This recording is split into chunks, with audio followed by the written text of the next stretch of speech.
Well, good evening, everybody, and a special hello to those of you joining us on the SRO GT World channel.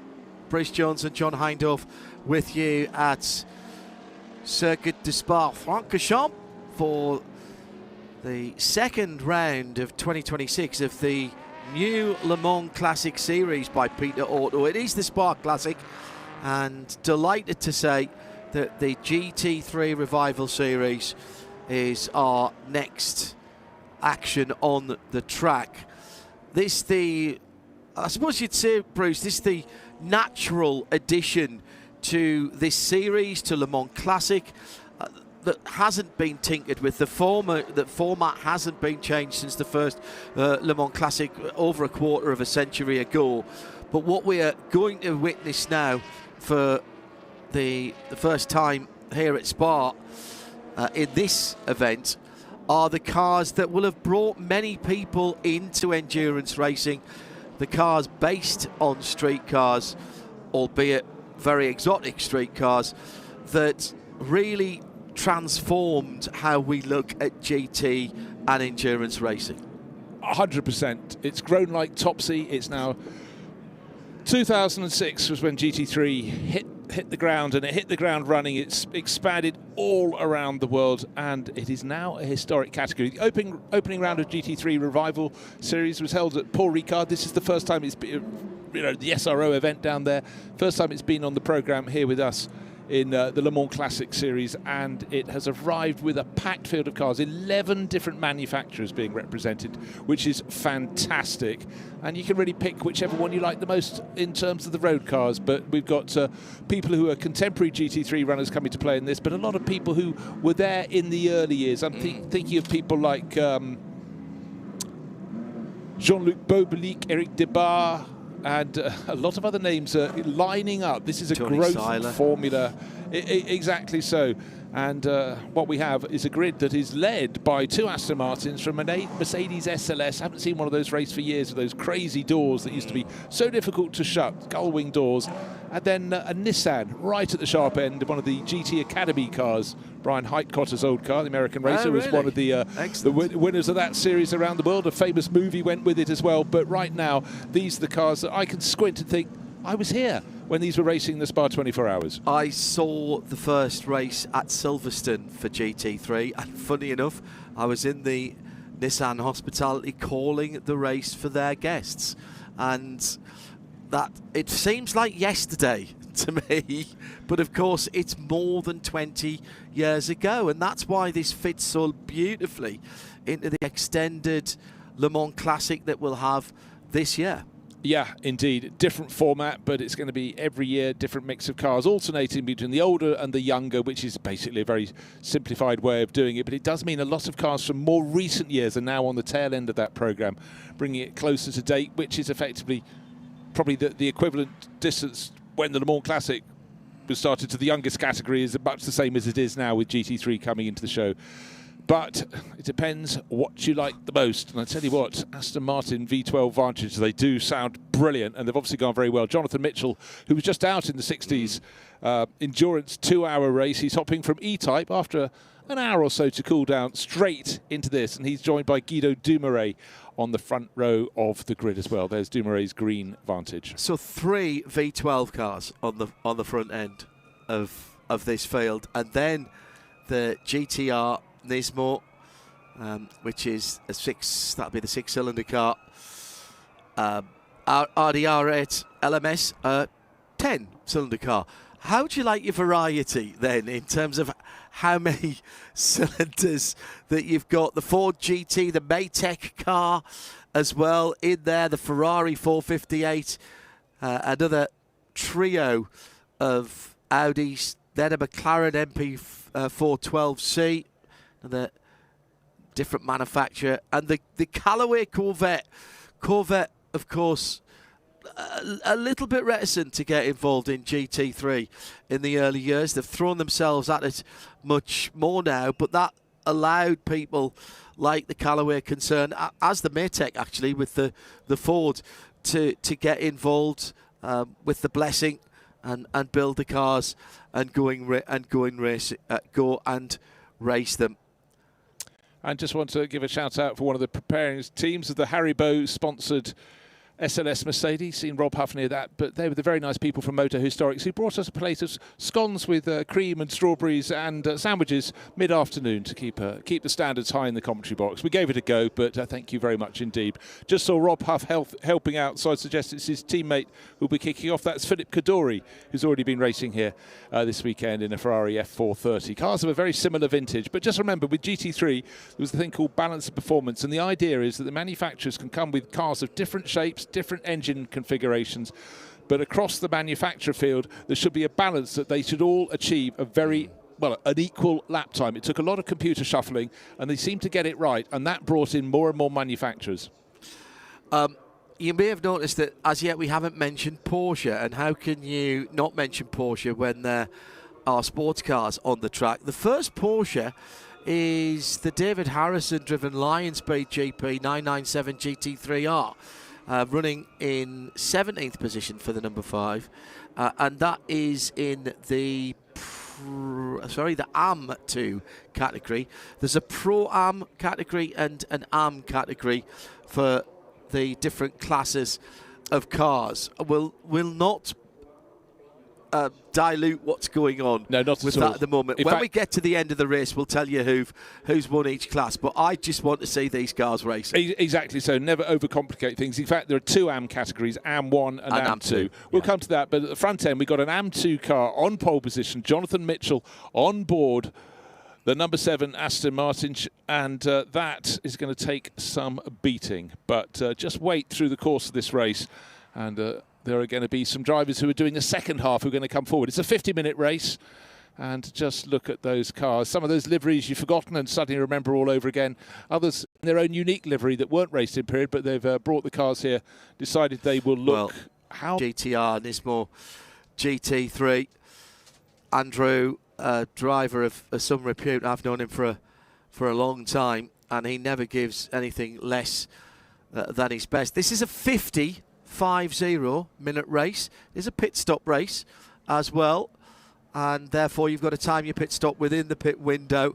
Not everybody will be changing drivers. I don't think there's 2 drivers on every car. No, there aren't. But you still have to do the pit stop. I mean, you're right about the names going right the way through this. It's a fabulous field. Yeah, and what you have also are sort of mark experts and preparation experts. I'm looking, Lee Maxted Page, he jumps out. Yes. We had an interview with him last year, but he's jumped onto the GT3 bandwagon, and quite rightly so. He's raced Porsches for years, and he's trying something different. Celia Martin is listed against the Ford GT with Lindsay Brewer. Celia Martin, one of the Iron Dames for a little while, and of course, one of her former teammates raced that car in period, and that would be Rahel Fry. She raced the Ford GT, the Maytech GT. Rahel just taking on performance directors for GT, performance director GT job for WRT, who are just a few miles up the road now at opposite Liège Airport. Okay, we've got this far into the commentary. Let's mention another mark, Audi. For so many years, so strong. Belgian Audi Club Team WRT, there we are, bringing it all the way back round. Starting 5th overall, Pierre Thirier, as I remember from the previous race, when he was going so well in the Jaguar E-Type. He was the 2012 LMP2 champion, but he's having a crack in the number 64 Audi R8 LMS Ultra, the car that was just so super effective, most notably when run by, first of all, Team WRT and latterly by Santalok Racing. Yeah, Duncan McCullough's out there as well in a Porsche, the number 91. There's someone else who's been through the cycle with these cars. The most recent cars where the Evos are up to 2013 here. And that's why we've got the Ultra, the R8 LMS Ultra, for the likes of Pierre Thirier, etc. Yeah, effectively about every 4 or 5 years the manufacturers go to an Evo version or eventually a new model. And what's been really clear, and Mercedes led the way in this, is they realised they could build cars that were brilliant in the hands of pro drivers but were too scary.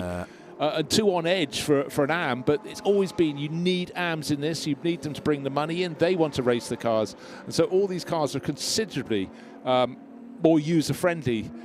Well, the ones now are considered more user-friendly than some of these were. And talking to people in the paddock, the fact we've got 2 Aston Martins in the top 2 positions on the grid is indicative of the fact the drivers all reckon they're really nice to drive, or very, very suitable for Spa-Francorchamps, very nicely balanced.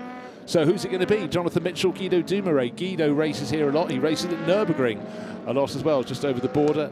And great to see Heiko Neumann. Team Moto Park, he's raced for so many years, and they've got one of the SLS Mercedes. The second one is just 3 places further back. Black Haribo livery car, Philip Kaddouri at the wheel. But the tail end of those cars, look, the light is going to go. It's a 50-minute race. It's going to fade and fade. And we're not finished. There's still one further race after this one to bring Saturday to a conclusion at about 20 past 11 at night, local time. We can't tell, we're in a truck, but looking out of our commentary position at the screens, there's a lot of light in the sky, but it's always lighter on the cameras. But in the next half of this race, I think we're getting towards darkness on the ground, not necessarily fully in the sky. Yeah, we're just past the official sunset, but not into full darkness. Well, the only GT3 car that I've ever driven on a racetrack, not raced, was the Aston Martin. That was at Monte Blanco a very long time ago. And it was a car that inspired confidence, to your point, and that is so important. Oh, it's absolutely vital. I'm just having a quick whiz down the timing screens. The best of the Lamborghinis, there are a couple in the races, all the way down in 28th position. Craig Wilkins, Lamborghini Gallardo. Of course, they then moved on to the Huracan and started getting success, particularly with the Grasser Racing team from Austria. You think people like Mirko Bortolotti, who was one of the stars of last weekend's Nürburgring 24 hours in coming still from driving Lamborghini. Stone last. But, you know, a couple of winters ago, he wasn't entirely sure he'd be able to carry on. A lot of these drivers, you think they just have a golden ticket, but they have to work hard because the vagaries of manufacturers' marketing budgets have always affected racing programmes. But look out for Craig Wilkins, actually. His car is silver, and he went really well a couple of weeks ago. He was racing up at Donington, so he's got one of the older cars in the field, but it may well just suit here very nicely. Thank you very much. I wonder how long it'll be before we see a Huracan, because the Temerario is now taken over, although they're racing in the same races together over in the WeatherTech Sports Car Championship. Right, settle back, shuffle to the front of your seat, because you're not going to be I don't think you're going to be relaxed watching this, and I don't mean that in a bad way. This is going to be edge of the seat stuff. Okay, and I just want to throw something else into the mix because there's so much to put in. Look out for Jean-Luc Beaubelic, historic and race cars. He's the best place of the Ferrari drivers, starting in 8th overall. They dominated the first 2 races down at Paul Ricard. Different circuit, different weather conditions. In fact, it's pretty much as warm here as it was at Paul Ricard about a month or so ago. So just look for the Ferraris, some historic cars. They may come forward. 19 Celsius in the air. That's gone down about 10 degrees from earlier on today. Track temperature 26 Celsius. That's 20 Celsius cooler on the track surface than it was when we started racing at nearly 2 o'clock this afternoon. It's now 20 minutes before 10 Central European summertime. The air is thick with insect life, and that's going to get all over the lights, all over the intakes, all over the windscreens. Brilliant, evocative shots there. I just love that. Fantastic camera work. This is the approach of summer. We've got some people up from the Southern Hemisphere. Scott O'Donnell starting 22nd. He was a fantastic interview earlier today. One of the New Zealanders who've been coming up for years to do some racing, but stepping up to GT3 because the opportunity was there. You know, super touring has been the formula for him before, and many other things beside, but great to have people from all around the world coming to play here.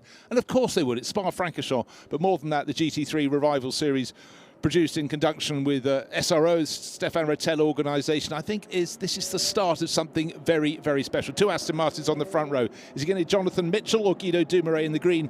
Vantage V12 will get first to the opening corner of the race. Will Heiko Neumann blast past? We can't tell as the headlights flare in our faces. Who's going to come out in front? Wow, what a shot. Who's leading, John?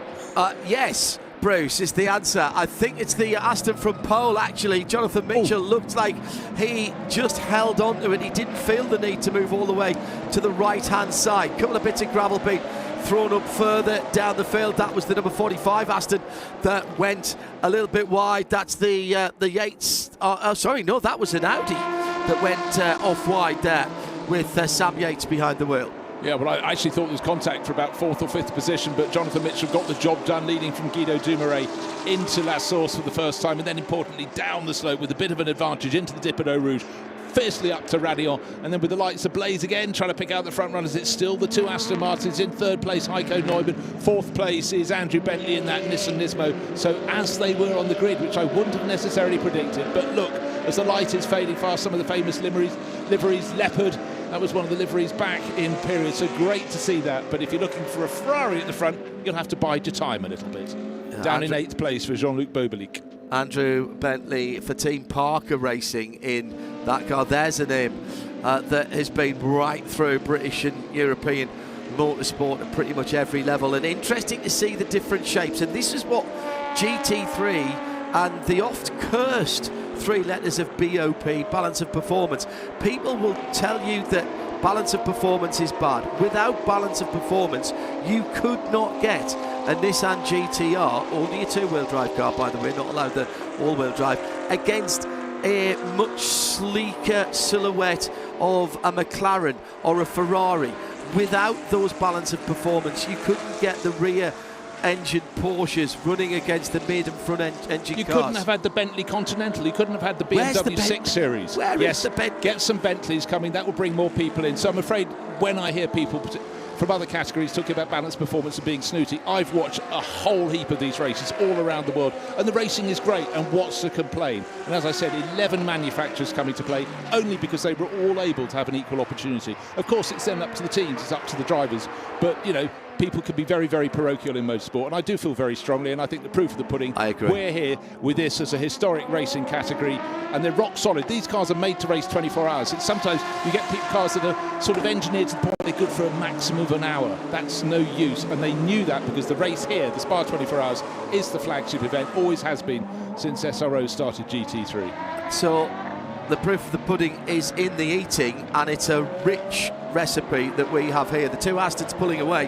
The GDM Motorsport, Guillaume Dumouriez, has not got the lighting capability of the car ahead. It's running on standard headlights, and I've got to say, they're not particularly well lined up. There's one headlight right in front of him on the right-hand side, whereas the Scott Sport Jonathan Mitchell car has additional headlights, and that is going to be great. He can see the curbs. There's no curb lights at all on that Dumouriez car that's in 2nd place. No, I mean, that's always the thing. We have it at Le Mans, we have it here for the Spa 24 Hours, as they work really hard as we go into Nightfall to adjust their headlights for how they're going to work. Got to move. Philip Kaddouri is now up into 4th place behind Andrew Bentley, so he's gone from 6th to 5th to 4th, and he's got ahead of Heiko Neumann. Yeah, Heiko Neumann's gone backwards. Pierre Thirier has lost a position. He's 6th overall in his Audi. Eric Debar in the Ford GT, which I feel was the car that maybe had a little bit of contact at the first corner on the opening lap. I saw a black flash, and he's in one of both the GT Maytag Fords are in black. He looks so he's being a bit ambitious up the inside. That Guillaume Dumouriez car in 2nd place, the GDM Motorsport, exactly the same livery as the car last weekend, which had a suspension failure on the Dottingen and ended up being spit across the track. And again, so just tracing the bloodline either of the entrant, the team, the manufacturer. A very different car, V12 Vantage against the V8, and the current Aston engine, of course, is a development of the AMG 4 litre, although much worked on by Aston Martin Racing. Just looking at a few other people who've been making moves. Danny Henry, McLaren Trophy races the last couple of years. So he's trying something new. A lot of people, this would be their first season racing GT3s in historic, so learning steps being taken, but he's a driver who's certainly trying to make the moves. He's ahead of Mark Cole, who's nobody's fool. He's in the Quintec Audi, so that is an example of just how well Danny Henry's got off the line at the start of the race. You said watch out for Craig Wilkins in the Lamborghini Gallardo. Where did he start? He's up to 17th.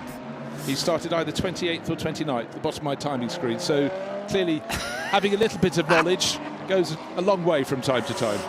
Yes. Yeah, he's absolutely tearing up now. He's already, in fact, even as I speak, he's made up another position, I think.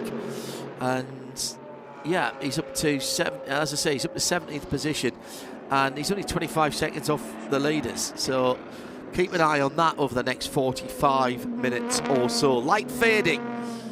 A lot of the spectators have stayed on. It's been a busy day today. The Haribo Golden Bear car going through there for Philip Kadori for Moto Historic. I'm just going to wind the clock back a handful of years. I can't think what year it was. It was the first ever event I did, what was then the VLN, the long distance races at Nürburgring. And we started the race with 8 camera cars to help us around the lap. And at the end of the opening lap, there were only 3 of them left. And it was the only competitive car was the Haribo SLS Mercedes. So I do know that bonnet remarkably well. Uwe Altzen at the wheel, I think, at the time. Duncan McKellar's in the pit lane in the endless Porsche 997 GT3R. It's going up on the jacks. Too early for the stop. He's getting the tyres. I think he might have got a puncture on the left front. As we will review the start, it was a great start from pole position, and then diving down the inside was the Audi.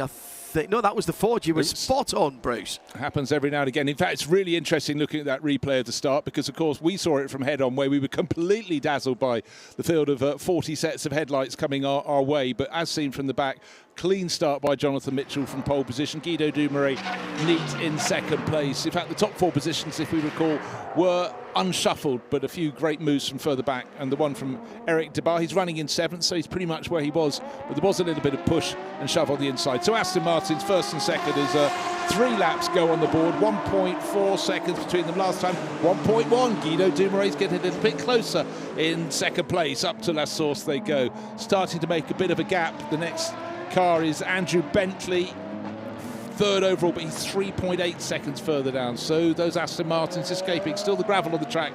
They may just catch a few people out up at La Source. The fastest lap for his class for Andrew.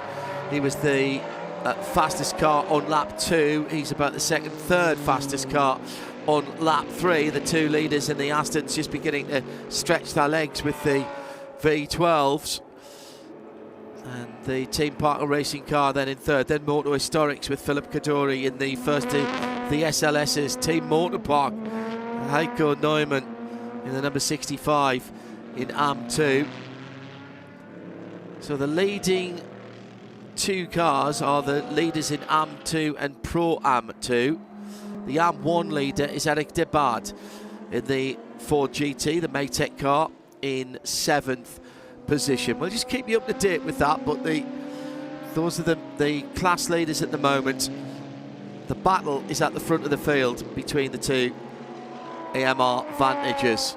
Another car that's gone into pits, never sing a car's or driver's praise. Craig Wilkins, remember he started 29th up to 17th. I suddenly noticed his wasn't the top Lamborghini anymore because it's in the pits. The top Lamborghini is now in 25th. That's Marcus Anderson, also in a Gallardo. But up front, it's still those V12 Vantage Aston Martins, and waiting to see who can settle down. Just remember, the opening 2 races won by the Ferraris down at Paul Ricard, and the better place of those is Jean-Luc Bobelic, 8th overall. But at the moment, his best lap is, get this, nearly 5 seconds down the best lap of our race leader, Jonathan Mitchell. There goes Jonathan. 007 on the door, 7 on the timing screens. His blue Aston Martin looking very, very comfortable in the lead. And the light's starting to set. I'm beginning to think it's a Spa 24 hours. Of course, going around the clock, you get that moment where you hope the light will last as long as it can. But there's that special moment, John. You've done enough races through day, tonight, back today.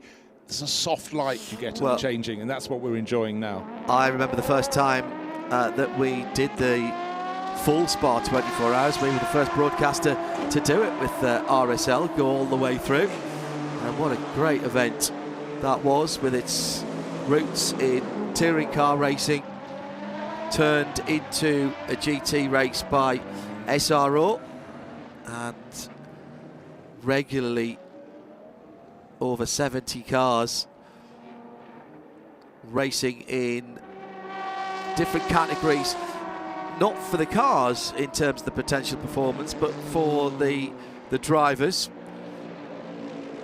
So effectively a single class race in terms of the homologation of the cars in terms of performance potential. Through over the top of Radion for the Maytech Ford, Yeah, one of two of those in the race. The other one is somewhat further down the order. It's down. Celia Martin's in 16th, whereas Eric Debar is in the sister car, the black car, in 7th overall, leading AM1 for now. Puncture on the right rear for the Gallardo that we were praising earlier on. I'm not entirely sure that's it. It's the only problem, because I had a quick snapshot. Yeah, the engine cover off at the back, and this is where mechanics curse the accessibility of engines. In fact, that wasn't too bad, but you do need to have sort of fairly long arms to get down into some engine bays. So for Craig Wilkins, after that really great start, a frustration for the Scott Sport team run car, but anyhow, this is early days in terms of historic GT3. Ex-Writer engineering car, still involved in racing. They were on the KTM's crossbows, the GT2 cars at the Nürburgring last weekend. Proper dark now, Bruce, and the headlights are in fact having to pick out the edges of the track. Andrew Bentley circulating nicely in 3rd position in that number 105. Just looking further down the field for little battles. The Equipe Europe, Pierre Terrier car, Heiko Neumann having a decent scrap for 5th and 6th. That's Audi versus Mercedes. So that absolutely goes back to how it would have been in period, which is just one of those things. In fact, what you wouldn't have had in period, Aston Martins didn't feature as well as they are right now. True enough. And they haven't always been the backbone, or they haven't been there in numbers. What we had for years, huge number of Audis, because they were cheaper to buy. For some reason, there is always the price tag on a Ferrari in GT3 form tends to be at the higher end of the scale. A lot of people only want to race a Ferrari. They're coming in as gentlemen drivers. Mercedes have been a backbone as well, and others have come and gone. But right now, you know, from time to time, you get another manufacturer coming in or someone launching another model in their range, whether it's an Evo or moving as Lamborghini did from Gallardo to Huracan and now most recently to Temerario. There is very seldom something that's not changing in GT3, but the overall battle with balance of performance, well, wow, almost a straight line there from Andrew Bentley as he went up to Radion. You know, there is a moving stage, and what stays at the top? The best drivers. Yeah. Hans Reiter also behind the GT3 Camaro as well, of course. Johannes just reminded me at RSL_studio that there is a strong desire from Hans to bring out the GT3 Camaro. Now, there was a car that had a distinctive sound. It really did, and you know, this is the thing. Sound is so important in racing. You always get that wonderful mellifluous rumble of the V8s in the Mercedes, and you know, the safety cars they've had in Formula 1 for years. When I was working in that category long ago, we all used to stand back and just enjoy when the medical car went out for its practice laps, just to make that engine note. But the V12 is something very special in those Vantage Aston Martins, and you know, as they pull away, you know, if you're out on the banking, you can close your ears and try and guess which make of the car's coming past. In a fairly quick time, you'll learn. And the V10, of course, in the Audis as well. What a great engine note that makes. Yeah, and the SLSs ran the V12, the early V12s as well. I remember being at Bathurst, and one of the V12 SLSs going up the mountain straight and having to pull over to a marshal's post and ask them to close the door for him. Oh, frequently. He couldn't. He'd let go of the strap and couldn't, and they helped him. Then he got the strap and pulled it down. It definitely was a hindrance, because I saw a race at Zandvoort in which not one but two drivers in races, the longer races with driver changes, had that particular issue. And trying to negotiate the track at full speed is hard enough. Oh dear, the headlight on the endless car is not proving endless at the moment, so maybe there was a little bit of bodily contact that forced that to go back. Funny you should say that, Bruce, but there's been an incident noted between the Philip Kadori Rob Huff SLS and Heiko Neumann's car, perhaps? Yes, it Which did. is now back in front. Remember, Yes. Philip Kadori had got ahead of Heiko Neumann. Hyman got up to 3rd at the start, then he dropped to 6th. He's back into 4th. Yellow flag somewhere around the circuit. Trying to work out what that incident is. Just coming into, just through Blanchimont, is that safety car has been deployed. Safety car has been deployed. So... Right, looking for anybody falling quickly down the order, trying to work who that may be. Might be Armand Meal, car number 35 appears to be taking a bit of a tumble down the charts. That's an orange and white Audi I think R8 it might LMS. be Pierre Thierry's car, unless he's gone into the pits. I think it's the Audi R8 LMS Ultra. You could be right. Car number 64. Yes, that's also taking a bit of a tumble down the charts. He's showing with Jean-Marc Merlin, who's done a lot of his racing in GT3, but over in the Far East in the GT World Challenge Asia. Jean-Marc has run there for a long time. That has since grown an awful lot too. But again, the push and the shove, waiting for everything to be cleared. But with the safety car on the track, and the safety car is positioned exactly where at the moment. I'm looking at a timing chart, but it hasn't been out deployed yet. I can't see it having pulled out yet. Okay, the car it needs to pick up is car number 7, Jonathan Mitchell. His Aston Martin leading from Guido Dumouriez. Car number 4, safety car appears to be out on the track. We've got a car facing backwards by looks of things at Blanchimont. Yeah, that'd have been a scary moment, wouldn't it? Well, also in the falling light, or you might say when you're out there in the fallen light, because it's properly dark. The television cameras again lighten the sky. But a moment anywhere around Spa-Francorchamps will focus your attention, but certainly if you're going uphill through that super fast flick to the left at Blanchimont, that would be a moment and a half. Right, I think we have a safety car on the start-finish line. Yeah, and it was indeed that Audi R8 LMS Ultra, the Jean-Marc Merlin and Pierre Thidier car that was involved. No, we still... Yes, we do. Yeah, my eyes do not deceive me. What's interesting is I don't have the safety car on the tracker for this one.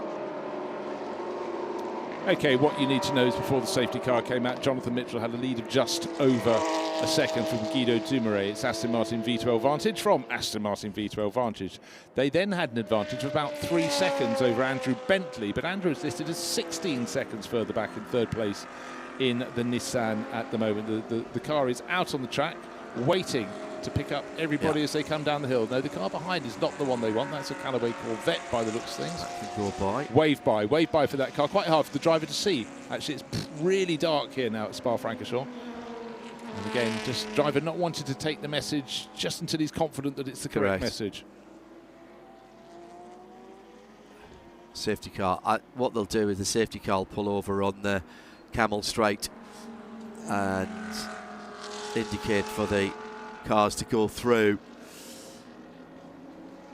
The leader is coming out. The leader is in that sector at least. And a second car just spotting John and stopped. It looks like it's on the exit. Is that the exit of Pouhon or the next corner down? But no, that is the exit of Pouhon. You're spot on.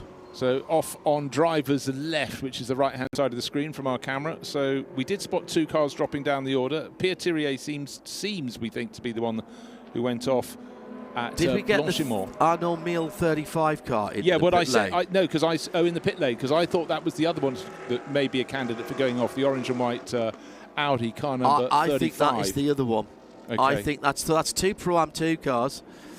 The 64 is in the gravel bed at Blanchimont, so we've got that one right, just waiting from race control. I've got a message to say that that car is either running slowly or has stopped, and I think that is the other car involved. Beautiful clear evening, temperature in the air 18 Celsius, 25 on the track, so still very pleasant. Pit lane window is not yet open for the mandatory stop. Gosh, it really does feel as though we're just taking a slice out of the early evening in the Spa 24 hours. Now, what have you spotted, John? Right, now I've got the safety car on the tracker. It's popped up, and we've got the leader in front of it at the moment. So the leader either has to slow down, or the safety car has to wave everybody through and then pick them back up again. Okay, that also explains why. Remember I said that Andrew Bentley in third place had been sort of 3 or 4 seconds behind and was suddenly 16 seconds behind. So number 7 and number 4, Jonathan Mitchell and Guido Dumouriez with their Aston Martin V12 Vantages in front of the safety car. And then I think there's another car that may have had a problem, but hopefully that will all be sorted out, and the safety car will have our race leader soon. Also, we need the 2 incidents to be tidied up. And for Pierre Thidier, fairly confident his was the car that went off at Blanchimont. Yeah, that's it. That's a definite now. Pit window has been postponed Now, I think that might have caught out Afshin Fatemi, Dr. Afshin Fatemi, because I think he came in when he expected the pit lane to open. I saw his car coming into that was the pits. Aston, the Paddock Motorsports Aston Martin. And there's been a Lamborghini in the pits as well, car number 90. Just double checking down the order for that one. That's the one, Marcus Anderson's car. And just remember when we had the problem of the first of the Lamborghinis, Craig Wilkins, I said that means Marcus Anderson has taken the class lead. He's also been in the pits as well. Our race leaders have not, however. So it's Aston Martin from Aston Martin, Jonathan Mitchell from Guido Dumoulin. And let's just talk for a minute, if you will, about the Nissan GT Academy, John, because obviously that was a competition that really succeeded in so many ways. It caught public interest. It created some brilliant drivers. They took from non-drivers, non-racers to proper racers. Jan Mardenborough was the third winner, correct? I think. It was interesting because we were so closely involved with it at the time, because Nismo were one of our partners. In fact, that's how we ended up covering the 24 hours here, and indeed the 24 hours of Dubai, because that was the prize drive. Pit lane is still closed, by the way, and I was at the first one of those at Silverstone and the race camp, and there was a lot of good people involved in that, and the unsung heroes really was Bob Neville and his wife. Oh, 100%. Because they were the ones who... The selection process was ingenious. Darren Cox from Nissan, Andy Palmer, who was his boss at Nissan, they came up with this idea of taking someone basically from armchair to arnage, as we always used to call it. And there was a lot of people in the establishment who were really, really sniffy about it early on. And then when it caught on, of course, they all wanted to be part of it. Success has many parents and failure is an orphan. And it was really well put together in the first place. And the selection process involved some driving, some gaming, some interviewing, some athletic ability, mental agility, etc., etc. And that was only part of it. What happened afterwards, which was Bob Neville and the rest of his team and RGN, of getting people to an International C licence in a very short period of time, and then taking them out and running them in what were these type of cars that you were talking about now. Yeah, they sort of kicked off in GT4 level cars-ish, and then stepped up. But also I remember talking to Lucas Ordonez, and he said... He was the first winner. He was studying for his degree, and he thought, right, I can do two ways. They were a family interested in racing already. Correct, his brother had raced. I can please my parents by continuing with my studies, or I can beg their forgiveness and take effectively a year out and game and game and game and game, and it worked for him. And Jan did exactly the same. Jan Mardenborough did exactly the same, and it worked for both of them. Ordonez, actually, I bumped into him a while ago. He is doing the Global Electric Powerboat Series, and he's racing for Will Smith's team.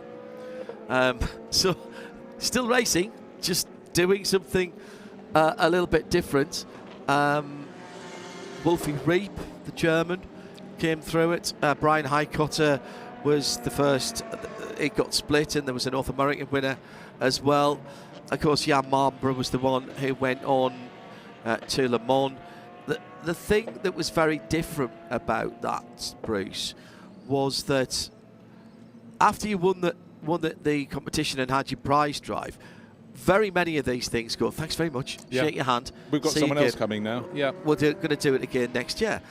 Whereas the Nissan GT Academy just kept basically adding to their roster and keeping the guys going on in various drives, and that wasn't the easiest thing to do in terms of the funding, etc. But it was a great time. and I thoroughly enjoyed being involved with it, even though quite often it meant at the back end of one year standing on the bankside at Silverstone, and Silverstone has its own microclimate, a bit like this place. And I do remember standing there in sleet and snow on what is now actually the Aston Martin test circuit, the Stowe circuit in the middle of the circuit, watching guys going round and rating them and all that sort of stuff. And fair play, it did something different. It proved that there were other ways to select potential racing drivers. And I suppose if you look at it now through the lens of what happened subsequently, and particularly during COVID, you now have virtual racing, iSports, and you and I have done plenty of that together as well, as a legitimate learning tool, training tool. You've got the max factor rule at the Nürburgring, where taking part online can stand for your air permit. Red flag, but we've just seen the trail of cars on the exit of Pouhon. They've still got that Audi facing the wrong way. Well, we think it is. It's certainly Armand Mills' 35 Audi, and there's a course vehicle with it. They're not moving. I wonder what else has happened that we haven't quite seen. But red flag for now. We had 23 minutes still left on the clock. It was a 50-minute race. And so Jonathan Mitchell, who's at the head of that train, in fact, there was a Corvette between him and the safety car as it goes around. The message, bring the cars back to the pits. It'll be the F1 pit lane that's used. They'll stay in the fast lane. It will effectively be no touchy, parc fermé, is the official term. And they did get hold of the leader, I think, first. Although I did think I saw the Callaway. Callaway is in between. So is it? Right. Number 7 is our race leader, following behind the safety car, but in front of him is a car that may have just popped out of the pits, which is one of the Corvettes. But Jonathan Mitchell, brilliant race from him. Guido Dumouriez keeping him more than honest, as there's two Aston Martins pulled clear of the rest of the field, and Andrew Bentley doing a really, really good job. Gained one position over Heiko Neumann's Mercedes SLS. That fell down the order to 6th, but Neumann eventually got ahead of the other SLS Mercedes, Philippe Kaddouri. And Eric Debar moved up his Ford GT 1 position to 6th overall, leading the AM1 class. AM2 class in the hands of the driver. At the top of the charts, Jonathan Mitchell, Guido Dumouriez leading the Pro AM class in 2nd overall. So yes, in that narrow pit entry they come. And I wonder if it's just that they don't want to put a flatbed out in the dark. Well, I mean, that could be pools of light when you go past the grandstands, but they only really officially seem to make a difference once you get to the bus stop chicane. Then you've got the big pit building in the background on driver's right as they come through. So the drivers came around trying to find their teams, and their co-drivers waiting to do the second part of the race. Some of them were walking along with their balaclavas on, getting ready to hop on board, because we were approaching that point in the race. The pit window was delayed, remember, Correct. John? So some of those drivers could have been ready as much as 10 minutes ago, if not slightly more. But red flag for now. No word on a restart. The drivers will have been told to stay in that fast lane. In fact, all the way down. They're not being allowed to park opposite their own teams, quite obviously, because this is just a line of cars effectively.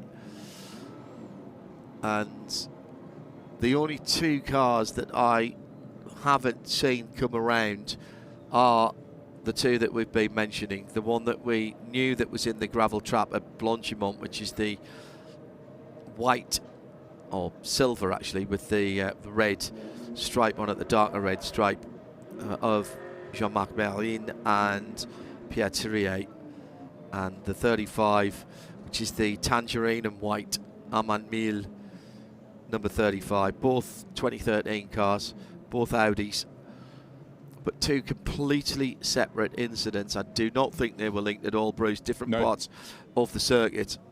Yeah, good kilometre and a half separate, I would suggest. So 2 Aston Martins, a Nissan, 2 Mercedes, and a Ford. So there we are. Again, in the top 6 positions, we've got 4 manufacturers, as it should be. top 7, we've got 5 manufacturers. Top 8, we've got 6 manufacturers.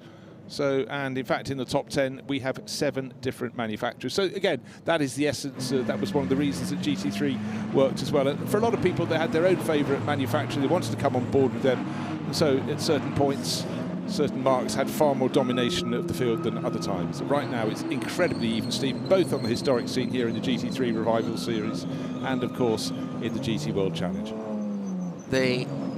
Sadly, the Jordan Racing Team McLaren MP412C, the Matthew Holm car, that car did not take the start. Craig Wilkins got back out again, having dropped a couple of laps. Maybe he didn't actually in that Scott Sport car. He went down the pit lane. Duncan McKellar was in the pit lane early in the Endless Porsche, the 997 GT3R. And the Seiler Racing Corvette Callaway, the Alfred Moser driven car, that's come back into the pit lane. So the only cars we are missing now in the pit lane are those 2 that we've mentioned. And we wait for news from what's going on down in the pit lane. Time will... Well, the clock has stopped for the moment at 23 minutes and 25 seconds. So literally just after the halfway point in the race, scheduled for 50 minutes in all, very much coming up to the driver change period. And they were fighting there. I started to go. They were fighting, I could escape. Just in the Audi had the accident in front of me, one. We went out, the other one went out, and well, so crazy. The Audi. The drivers discussing with their teams the early part of the race and the limited amount of green flag racing that they had. Yeah, but you know, you think back to the start and it was absolutely epic. It was really, really good racing, very close. And you know, sometimes you get the top half dozen might get away, but they were still changing positions with Heiko Neumann going down the order, up the order, Andrew Bentley gaining a position. Top 2, Guido Dumoulin, who really races a lot here at Spa, and Jonathan Mitchell, who's very quick in anything, it seems, from E-Type to V12 Vantage. So they were having a really good battle. They were separated sometimes by only half a second. But this is a moment where drivers have to keep their composure and wait to hear what may be about to happen. Will they get to go back out again? Will they have to wait to fight another day? Happened to me at Silverstone in a classic race where the race was stopped for weather and I was due in second, and on a very quick call they said effectively you can do your pit stop in the fast lane and change your driver, and then we go again for however long it was. And that was a bit of a scramble, to be honest. Well, I can imagine. I'll tell you what, though, these cars will be racing again tomorrow, 2:35 in the afternoon. So fantastic to have a night race element and a day race. So they will get another go come what may. Hopefully we'll get them going again this evening. What's the time on the clock? It's 10:15 at night, and we're due to have one further race that takes us through to an hour beyond that. But obviously with the clock stop in terms of this race, it's still beating and ticking away in real lifetime. In Central European summertime, yes, absolutely correct. We have run late into the evening here, and of course the 24 hours runs all the way through the night. Yeah, tell me about it. Yeah. It's Bruce Jones. So I do the night stint, 9 hours of talking from 11 at night through to 8 in the morning. You try it. No, don't. I don't recommend it at all. I've done it. But, you know, so many times in 24-hour races, we've had this at Nürburgring, we've had it at Le Mans. The problems happen at night. And it's when you started your stint, what you want, if it's 3 in the morning, you want to be talking about racing. It's hard to keep your concentration when your head's going down and you've got safety car. Well, at Daytona this year, I had 4 hours of fog to talk about. Didn't you just? I joined you for some of those. NBC, yes, absolutely. Let's head down to the pit lane. We have Guillaume Dumoulin from GTM Motorsport in the pit lane. In the Formula One pitch here with Guido Dumoulin, Guillaume Dumoulin. Guido is the father, Guillaume Dumoulin is the son. On va le faire en français d'ailleurs avec Guillaume parce qu'il aime bien ça. Guillaume, bon début de course visiblement avec cette Aston Martin, deuxième position pour l'instant. Oui, merci. On a démarré deuxième.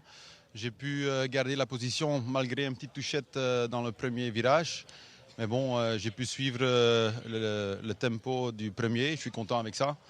Ça commençait à faire un peu noir, alors c'est quand même bizarre, sans les grandes lumières sur les voitures. On a moins de visibilité, on doit s'adapter un petit peu. Et je pense aussi, à cause de ça, un grave accident dans le blanchiment. Le GT3 Revival Series avec ces GT3 première, deuxième génération, pour vous c'est une très bonne idée, ce genre de compétition? Je deviens un peu vieux, plus vieux. J'ai presque 40 ans, alors je dois m'orienter vers les voitures classiques plutôt que les modernes. Ça va comme ça dans la vie. He's a happy driver with a provisional second place now in this race, but we had a red flag. Yeah, took the position at he said he was having a good scrap up to the second chicane. First chicane, excuse me. Good looking car, running in the contemporary livery, as the team car was running last weekend at the Nürburgring. Nürburgring, another event, the Nürburgring 24, that has benefited from GT3. It's called SP9 there, but it's effectively... We know what they mean. Yes, it's the same set of regulations. And of course, Stefan Vettel was saying how important that race is now, that they can join in and be a part of that race as they do at Bathurst as well. Yeah, well, all 5 of them get combined in the Intercontinental GT Challenge. Kick off at Bathurst, second race. You don't get everyone to do all of them, but the manufacturers do all of them. They swap their works drivers around. Second round, Nürburgring 24 hours. Third round, Spa 24 hours. Fourth round, if you think it's hot here, try Suzuka for the 1,000 for the 10 hours. And then Indianapolis 8 hours to conclude. And in the regular championships, the GT World Challenges and stuff, you have drivers competing all year, but there's a bit of chop and change among the crews, but it's still very prestigious to come out on top, but most notably for the manufacturers to get that crown. And it goes for Bathurst and the Nürburgring. It's not just the GT3 cars that are there. Bathurst is almost a sole GT3 category, but it isn't, of course, and it's been very clever how the Intercontinental GT Championship has attached itself effectively to some really big races around the world. And the Nürburgring a few years ago, I thought, coming to that, I never thought they'd do that. There's a number of reasons why I thought they would do that, mainly for the tyre supplier, but they actually waived that so that the manufacturers could compete with tyre suppliers that they would normally be using on the Nürburgring, and therefore cars that are registered, manufacturers that are registered, get points for the ICGT championship. Then they get the points from their finishing positions without the other cars involved. So if you are the first of the registered manufacturers, even if you're in 5th position, you get number 1 points, which I think it works really well. Yeah, it does. You know, we'll see it evolve over the years. Right, Heiko Neumann out of the car because his helmet is sitting on top of his car. There it is, and he was running very nicely. He started very much at the sharp end in 3rd. He fell to 6th, fought his way back ahead of the other SLS driven by Philip Kaddouri. That was the one with the Haribo race livery. And there is Heiko's car, run by Moto Park. They've been long-term partners in motor racing, and again those gull-wing doors, they just look super extraordinary. But imagine if you drive away, you go around a corner and your door suddenly goes skyward. You can't reach it. You do need help. I saw a road-going SLS the other day for the first time in a very, very long time, and I have to say it's a car that I wouldn't have considered when it was current, but I looked at it and it was in a dark red colour, and it actually looked very, very good indeed. And I've never had a V12 before. V8, yes, but not a V12. I only had a V8 for 10 days, though. I don't think that counts. And I only drove it once. Well, a couple of drivers chatting away. Philip Kaddouri, and then just obscured by the mechanic is Rob Huff in the background. Huffster, so successful in the World Touring Car Championship as well. And again, they don't know what's happening as yet. Waiting for all signal as to whether they'll get to continue their race or if that will be it for them here on the Saturday. And they'll just have to come back and do the daylight racing starting at 2:30 tomorrow. But drivers waiting for signal, and hopefully they'll get it very soon. We'll have a chat with Rob Huff in a second. I've seen one of the cars coming back on a flatbed. with damage. I suspect that we're looking at the edges of the circuit as well. Let's head down to the Formula 1 pit lane. Actually, that's up to the Formula 1 pit lane from where we are right now. And Rob Huff is standing by.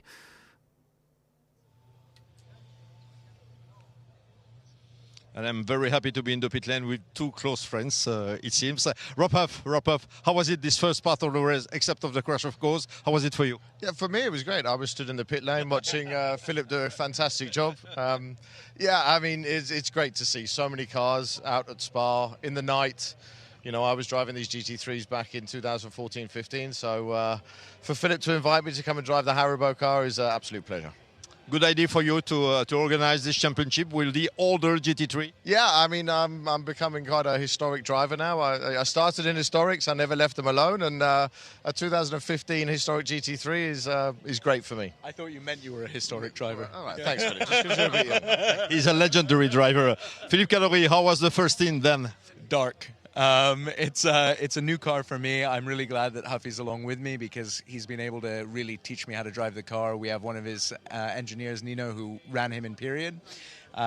It's always tricky to learn a new car and trying to find the pace. So it's been nice to follow his times. It's dark. There's a lot of flashing in the mirrors. I'm really glad to hear that our friend who went into the wall, he's okay. And I hope that Rob gets in the car and goes really, really fast. Of course, this championship seems to be very competitive. Many cars, of course, many quick cars. Yeah, and many quick drivers as well. You know, the great thing is you know, it's so competitive. Lots of flashing of headlights, and let's see what we can do for the closing part of the race. There is a good atmosphere here in the pit lane, Formula 1 pit lane of Spa. Thank you. Vincent. Thank you very much, Vincent. I think you'll be safely... They're full of sugar from their Haribo sweeties, one feels. But there's the bonnet I looked out over for so many hours in a long-distance race at Nürburgring a few years ago. Telling the story last weekend about Haribo jumping onto the Manthey Porsches. 30 years of Manthey, 20 years since their first win, and 10 years since the Grello colour schemes, all happening, those anniversaries all happening at the same time. And Haribo jumped onto that with the Golden Bear. I remember the Golden Bear on the grid. And Olaf Manthey, the patriarch of that august company for running Porsches, preparation and design company as well. I mean, what Olaf doesn't know about running Porsches at the Nürburgring probably isn't worth knowing. And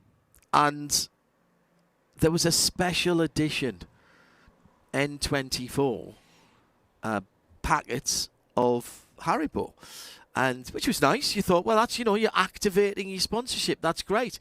So when we signed on, we all got one, and so you get back and you open it up and go, oh look, lovely. There's a little Golden Bear in there. Well, that's great. And then the 911. There's a Porsche 9. And hang on, what's this? It's an Olaf Manthey Haribo suite, complete with the handlebar moustache. Absolutely. Standing with his hands on his hips, perfectly modelled in gummy suite. And of everything that Olaf Manthey has achieved in the world of motorsport, and that is a very long list, I'm not sure you can top having your own gummy suite. So you think the ultimate accolade is to have your head bitten off by hundreds of thousands of children around the world? I think we can work on that. Yeah. But yeah, I mean, what a character. I mean, ever since I started going to race meetings in Germany, he was there. And you know what? His cars were almost at the front end of the field. Yeah. And that doesn't come by accident, does it? It happens according to how hard you push and how you read the rule books and how you assemble a team, how you motivate people. Well, and particularly at the Nürburgring, you know, when Porsche went away from the Louvres in the GT3 cars at the top of the wings, the Manthey cars at the Nürburgring never did. They always held on to them, and they felt that was the right way to go. And then, guess what? The new GT3 Evos came out, and the Louvres in the top of the wheel arches were back for them. The setup work that they did, and of course then being subsumed into the Porsche empire and actually becoming a tuning house officially, so you can get your Manthey MR editions of your Porsche 911s, and it doesn't invalidate your warranty. 997's one of the Tizen cars there. Always thought that was a very elegant redesign. The 996, the first of the water-cooled cars, but the 997, maybe a 997.2 is that peak. 991.1, 991.2. People will tell you that they were peak Porsches as well, but the 997 was a big step forward. It took them a little while in the top class, in the GT category, in the Le Mans category. There was a couple of years when their setup window was really, really narrow, and even the works teams, if they got it right, they were quick. If not, they were absolutely nowhere. And all those evolutions that you were talking about earlier, Bruce, generally are to widen the setup window and to make the cars work on a bigger variety of circuits. Corvette Callaway, the classic Z05, that would have been. Well, no, 06. 06, yeah. And obviously, Jules Gounon won a title in one of those a long way back, but it was a staple. But you know, every championship had its own difference. But increasingly, you went to the GT World Challenge as it became after Blancpain, and the sheer number of manufacturers that was great. A certain regional series had a preponderance of Mercedes or Porsches or whatever, but. For now, we're here at Spa-Francorchamps. We probably should have pretty much come to the end of the first of 2 GT3 Revival Series races. It was 50 minutes duration. We got to just past the halfway mark, and then we had a couple of cars going off the track. Various characters down there. Stewie Hall with his back to us with the Gulf overalls, having a little bit of a chat down there. And drivers, you know, they like to know what's going on, and they're just waiting for the signal. Yeah, the two cars involved in 2 separate incidents at vastly different parts of the circuit. Pierre Thirier with the car that he shares with Jean-Marc Merlin, the Audi R8 LMS Ultra, the number 64 car, going off into the gravel at Blanchimont.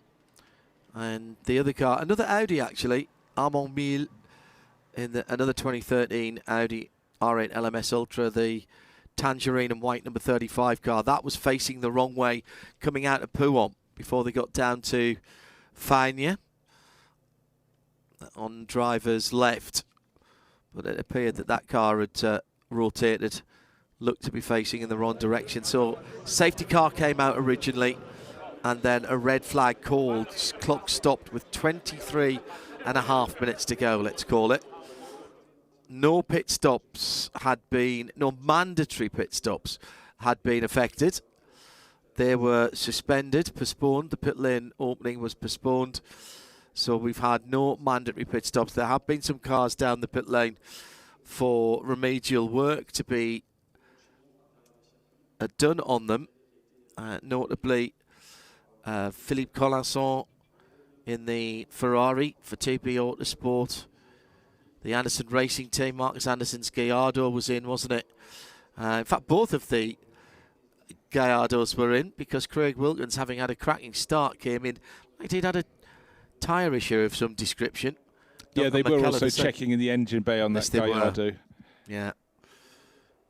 So, still waiting for signal, and drivers will be given the signal to climb aboard or not. So we're just simply waiting for that message to come through. But again, it's always harder to clear up incidents in the dark when you can't, because you want to brush up any debris that might be around as well. Well, I noticed they had the tractor blowers out and the sweepers there, which I think is a very good idea. It's been a pretty hectic day of racing and practice and qualifying. Although we didn't come on the air till after lunch, then there had been practice and qualifying before that. Whilst we have the opportunity, let's snip down to the pit lane again, where Vincent has caught up with Célia Martin out of the Maytech Ford.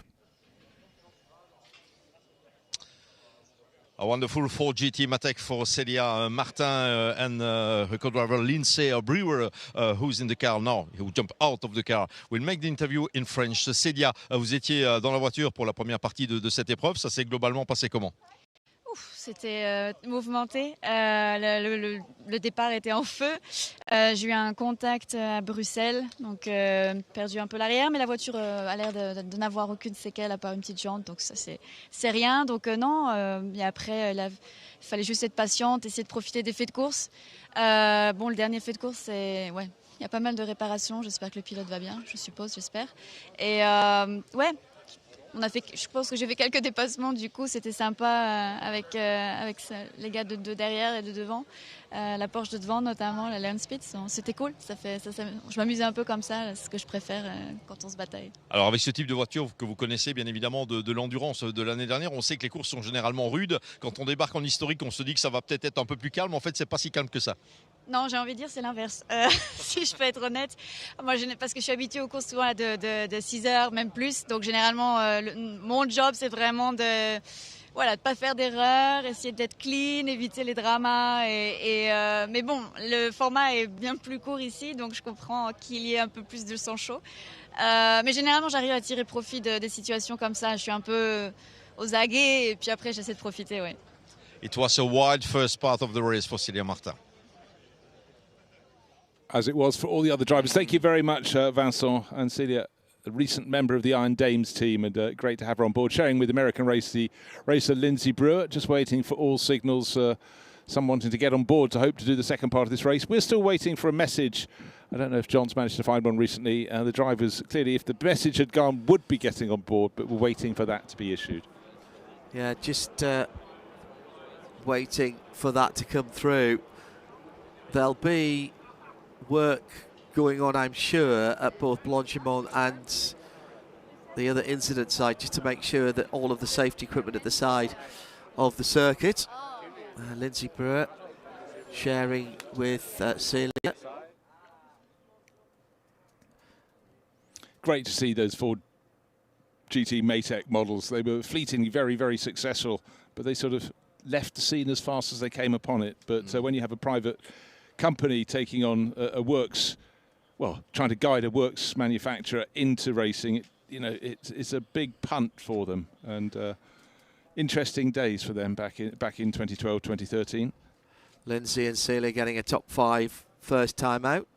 Most recently seen Lindsay in Super Trofeo Lamborghini racing in the US, but it's done quite a bit of single-seater racing all the way up to Indy next, actually.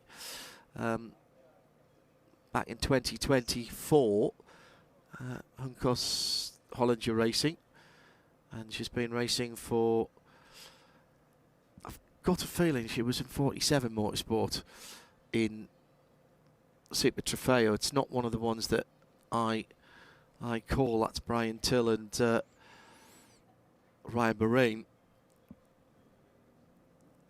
Well, I get to see all the Lamborghini lots at the Lamborghini World Finals. I've done a couple for them, but Jerez de la Frontera hadn't been there for years and years. And then last year, going to Misano, which I have been to quite a lot in recent years. And I'm fairly sure this year it's back to Italy. Looking forward to that, where you get the 4 regional championships come and have their final races in the first 2 days, and then they all get combined for the second set of 2 days. So an awful lot of racing is undertaken. Well, this is where the pit reporters earn their money and earn their keep when there's nothing out on the track. So we get to speak to some of the drivers, and it's great to be able to do that. And Vincent just lining up another victim down on the pit lane. In the nicest way possible, of course. Yes, absolutely. Now, And a lot of the names that you'll be introduced to, you go, hold on, weren't they in the previous race? That's very much the beauty of the Le Mans Classic Series, and I'm fairly sure we're going to hear from someone who's been out quite a few times this weekend, just waiting for the signal to come up. But it will be a Ferrari driver. I'll keep it as a mystery until then. And the top place Ferrari driver in the field is Mauro Ricci in 8th place overall. Second place Ferrari driver a little further down, Jean-Luc Beaubelique in 14th. Stefan Jubstel in 16th. He's running a bright yellow car with DHL on the nose, and we'll find out very shortly which one it will be. It will. Here's confirmation coming through. It's the 52 car. It is indeed Stefan Jubstel. A wonderful yellow Ferrari with Belgian colors on it. And Stefan Jopschel is a German driver with us. Stefan, how was it, the first in of this race for you? Yeah, I liked it a lot. Beautiful track. Was nice out there. Enjoyed it a lot.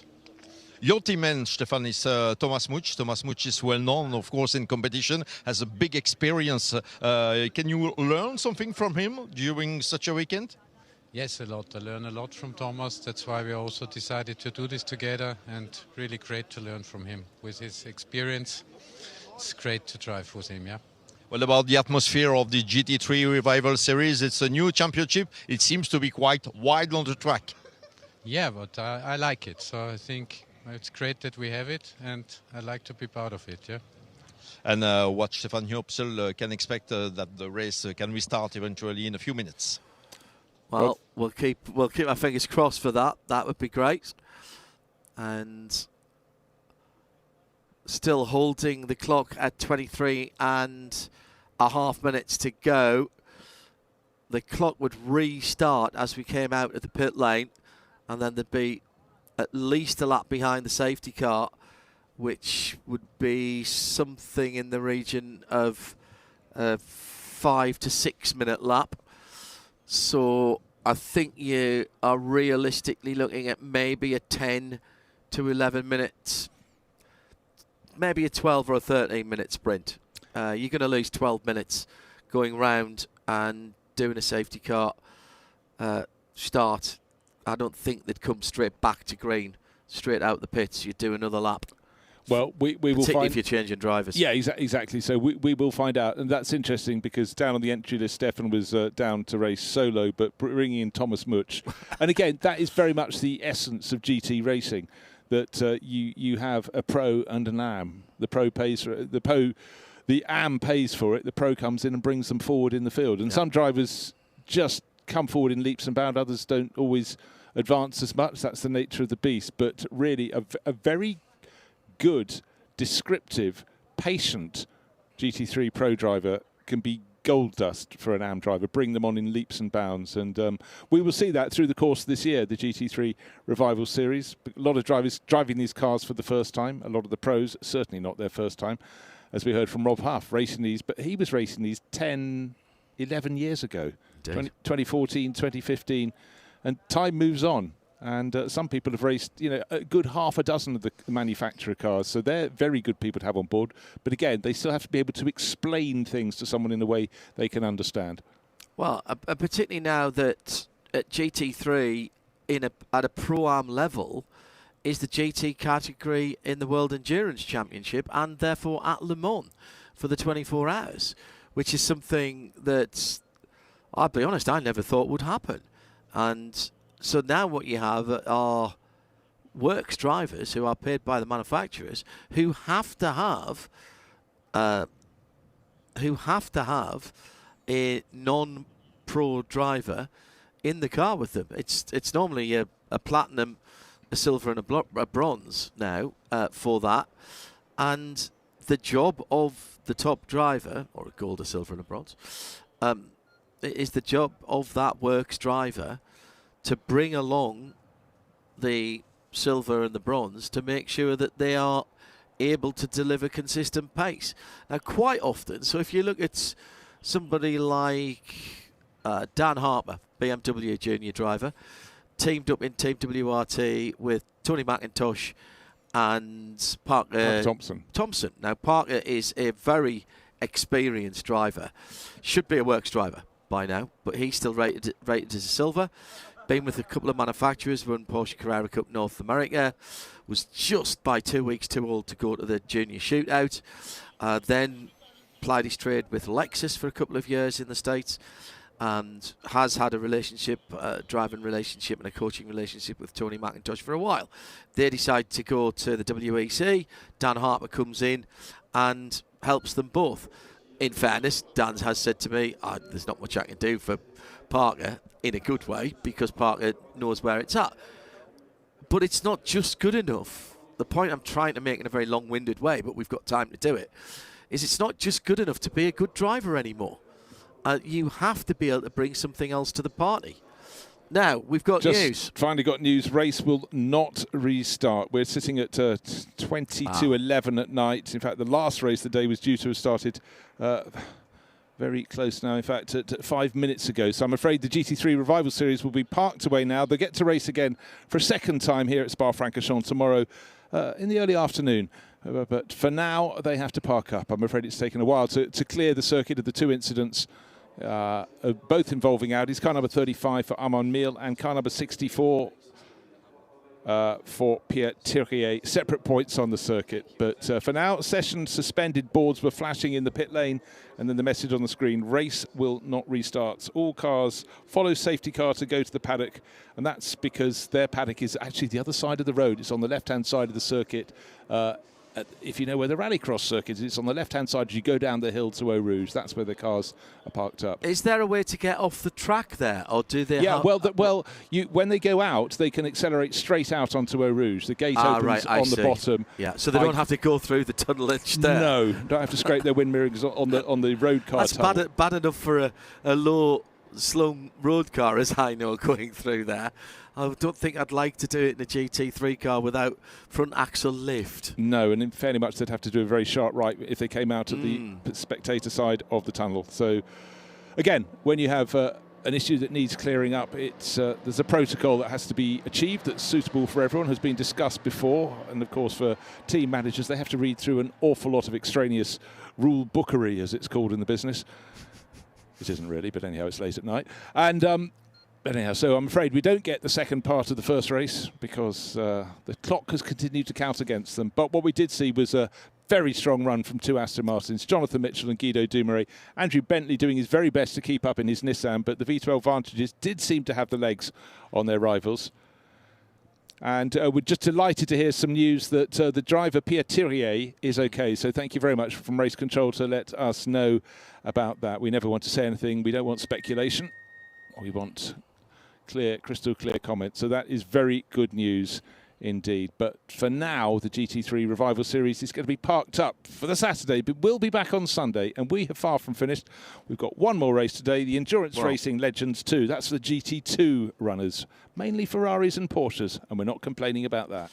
No, indeed. So our enjoyment slightly curtailed, but obviously nothing is more important than safety concerns, and both for the drivers involved, and there were two cars involved in two different incidents, but also, of course, for the integrity of the safety provision around the circuit, and that means things like tyre barriers and the metal barriers behind the tyres, and that will have been looked at as well.